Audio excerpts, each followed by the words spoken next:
2025 সালের 11 আগস্ট প্রধান উপদেষ্টা প্রফেসর মোহাম্মদ ইউনুস 3 দিনের সরকারি সফরে পাড়ি দিয়েছেন মালয়েশিয়ায়। 12 আগস্ট প্রধান উপদেষ্টার সঙ্গে মালয়েশিয়ার প্রধানমন্ত্রী আনোয়ার ইব্রাহিমের বৈঠক। উদ্দেশ্য বন্ধ শ্রমবাজার আবারও খুলে দেওয়া আর সেই সঙ্গে অভিবাসন ব্যবস্থায় নতুন দিগন্ত তৈরি। তবে মূল ফোকাস প্রায় 1.5 বছর ধরে বন্ধ থাকা শ্রমবাজার।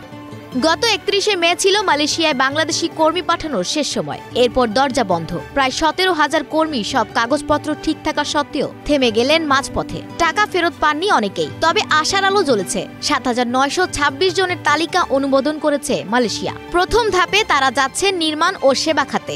Bangladesh overseas employment and services limited BOESL সূত্রে জানা যায়, গত জুলাই থেকে মালয়েশিয়ার অনুমোদিত তালিকা থেকে প্রথম ধাপে কর্মীদের মোবাইলে SMS পাঠানো হচ্ছে। প্রশিক্ষণ নিন, প্রস্তুত হন, আর্থিক লেনদেন থেকে সতর্ক থাকুন।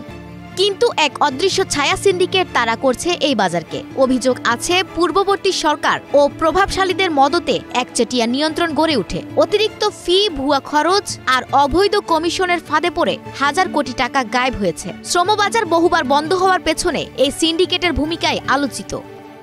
2008-2018 দুবার বন্ধ হয়েছে বাজার দুর্নীতির অভিযোগে। 2021 সালে নতুন চুক্তি হলেও মালয়েশিয়া নিজেই বেছে নিয়েছে সীমিত সংখ্যক রিক্রুটিং এজেন্সি।